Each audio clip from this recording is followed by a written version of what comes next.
Ever miss a shot because you could not tap the shutter button in time?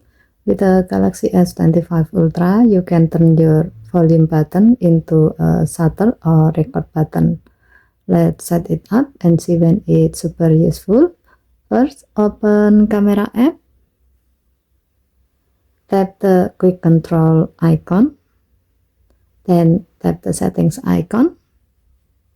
Scroll down the screen. Tap shooting methods. Tap press volume buttons too. And then choose take picture or record video. To see how it works, go back to your camera. As the example, we will use it to record a video. Switch to video mode. Now, when you are ready to record, simply press the phone volume up or down button to start or stop video recording.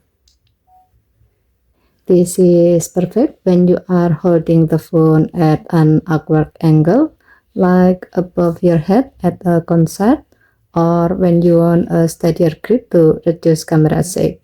So, the next time, instead of fumbling for the on-screen shutter, just click the volume button and capture the moment instantly. Okay, thank you for watching. Please help to like and subscribe. Have a nice day.